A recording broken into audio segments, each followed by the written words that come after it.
छात्र छात्राओं, आज हम अपने बीए पार्ट सेकंड के पेपर भारत के सांस्कृतिक इतिहास की मुख्य धाराओं के अंतर्गत पुरुषार्थ के बारे में बात करेंगे।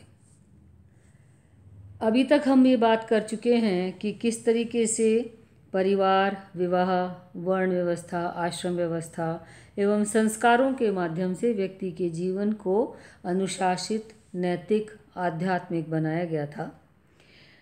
वैदिक परंपरा में मनुष्य के उत्कर्ष के लिए, मनुष्य के स्वयं के उत्कर्ष के लिए पुरुषार्थों की अवधारणा हमें मिलती है। पुरुषार्थ से तात्पर्य उन मूल्यों और आदर्शों से है जिनका पालन मनुष्य को करना चाहिए, या ये कहिए कि पुरुषार्थ का तात्पर्य है पुरुष के योग्य अर्थ अथवा मूल्य।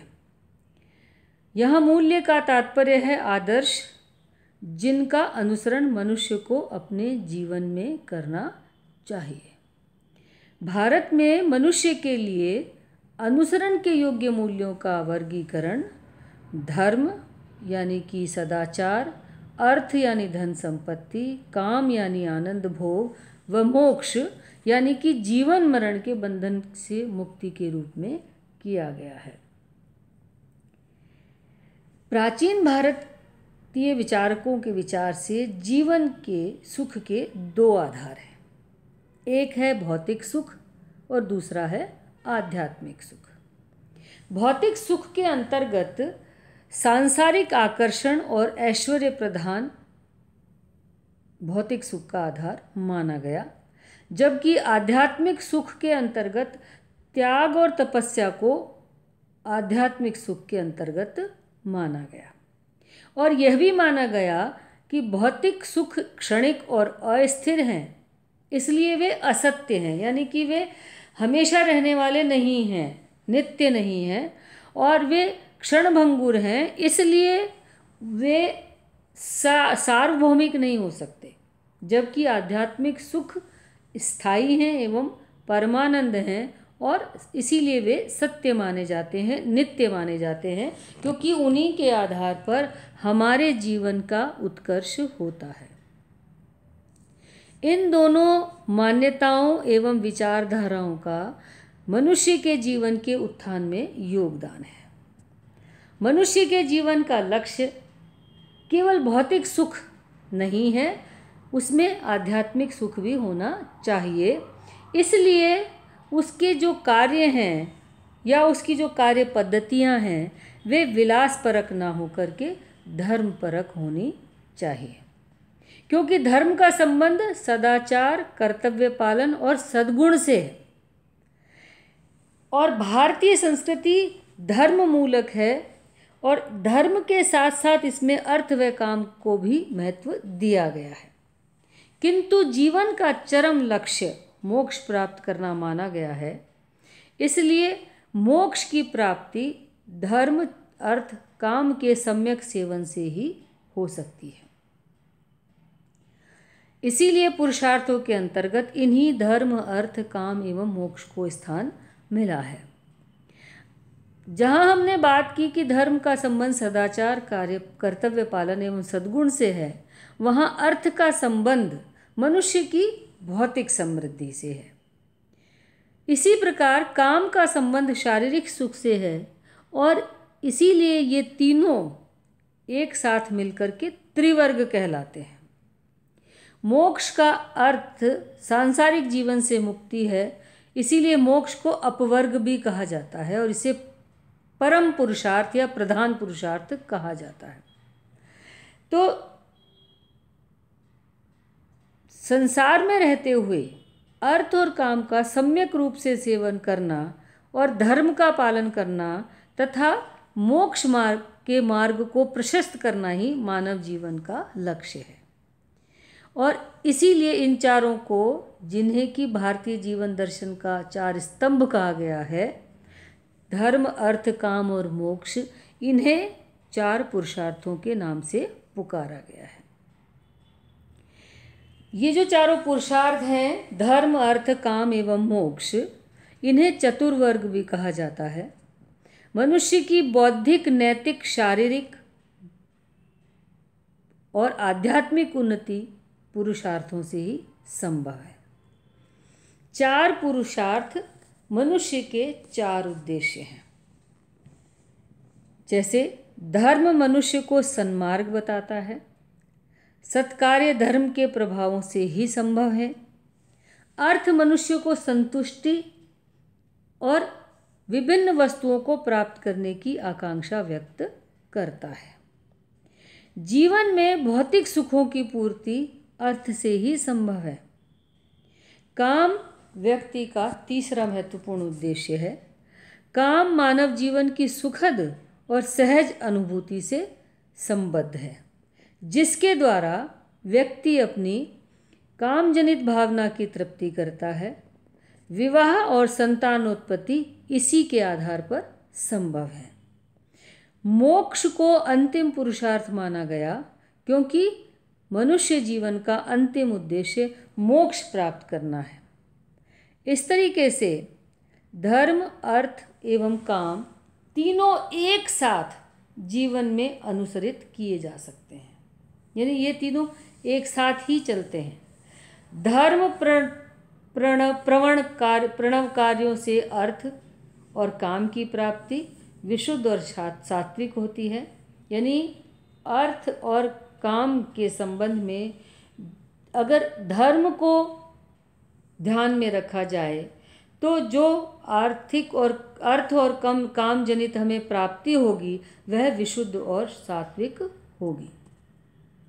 एक आदर्श समाज के लिए धर्म, अर्थ और काम का अनुसरण इसी आधार पर होना चाहिए जिससे व्यक्ति के कर्तव्य एवं अधिकार धर्म के विस्तृत परिवेश में विकसित हो सके। यानी जो हम एक आदर्श समाज की परिकल्पना करते हैं उसे हम पशु समाज से अगर हम ऊपर मानते हैं और ये मानते हैं कि मनुष्य के अंदर एक बौद्धिक वृत्ति होती है जिसकी वजह से मनुष्य एक बौद्धिक, नैतिक, आध्यात्मिक जीवन व्यतीत कर सकता है, तो उस आदर्श समाज के लिए जो धर्म है, अर्थ है और काम है उसका अनुसरण इसी आधार पर किया जाना चाहिए कि उससे व्यक्ति के कर्तव्य का और उसके जो अधिकार हैं उनमें एक संतुलन बना रहे और उनसे धर्म से वे पोषित रहें और परिवेश उनके माध्यम से विकसित हो सके।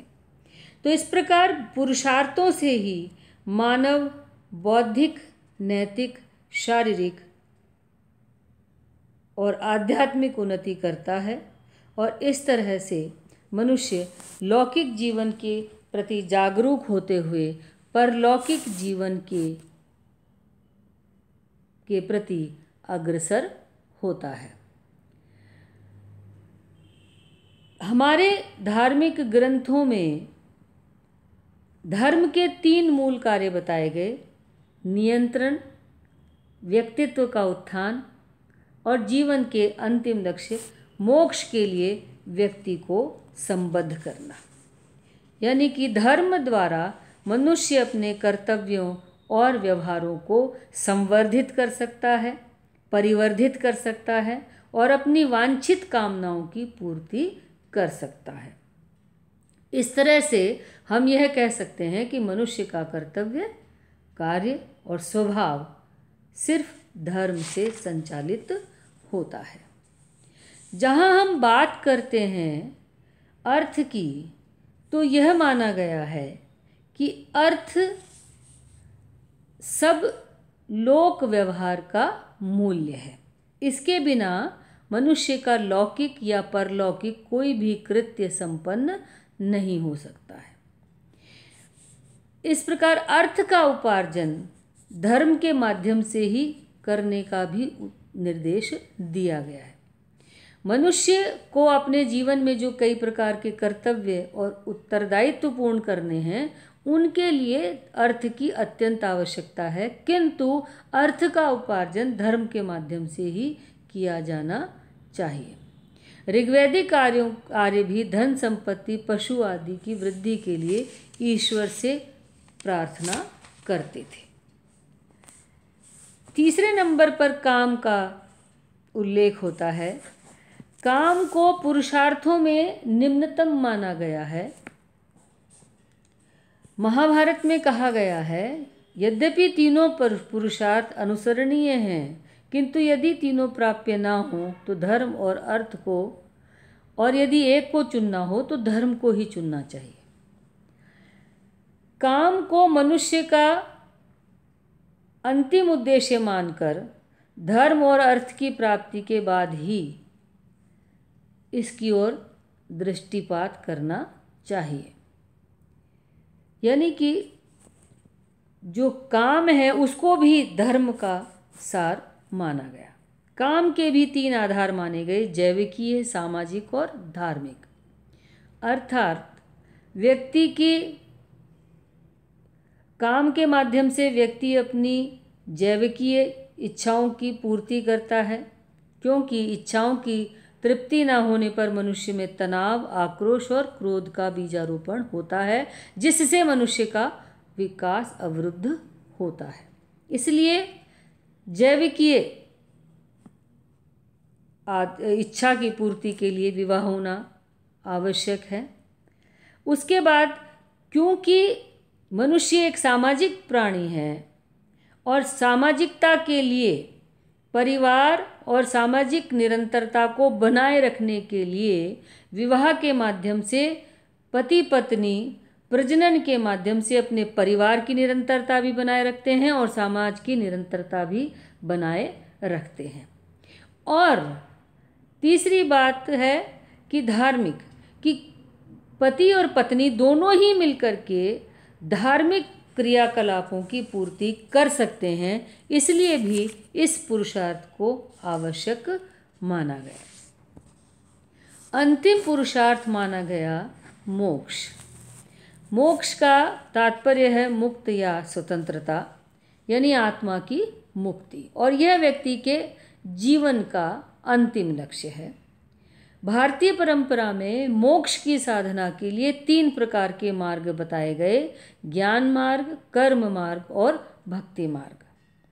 ज्ञान मार्ग का तात्पर्य है कि समस्त वेद, वेदांगों, उपनिषदों आदि का अध्ययन करके, आत्मा परमात्मा के संबंधों का ज्ञान करके, ब्रह्म को जान करके, ज्ञान के माध्यम से ज्ञान के मार्ग पर चलते हुए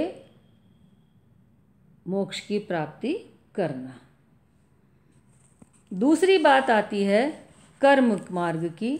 तो अपने दायित्वों और कर्तव्यों को निष्काम भाव से पूर्ण करना, फल की कामना न रखना, इच्छाओं का त्याग करना और अपने जो कर्तव्य हैं उन कर्तव्यों को पूर्ण करना बिना किसी राग द्वेष के, बिना किसी कामना के, कर्म मार्ग है। और तीसरा है भक्ति मार्ग, जिसमें ब्रह्म में तक पहुंचने के लिए व्यक्ति स्वयं को पूर्ण रूप से ब्रह्म को समर्पित कर देता है। तेरा तुझको अर्पण, अर्थात मैं और मेरा सारा जीवन तुम्हारे द्वारा ही निर्मित है और अब मैं स्वयं को पूरी तरीके से आपको समर्पित कर देता हूँ। अपनी इच्छाओं का त्याग करके, अब फल की आशा किए बिना, अच्छा दे या बुरा दे, अपने आप को पूर्णतः ईश्वर को समर्पित कर देना भक्ति मार्ग है। तो इस प्रकार ज्ञान मार्ग, कर्म मार्ग एवं भक्ति मार्ग पर चलकर व्यक्ति मोक्ष की प्राप्ति कर सकता है। पुरुषार्थ का महत्व या पुरुषार्थ की योजना व्यक्ति के जीवन को महत्ता प्रदान करने के लिए, उसके सर्वांगीण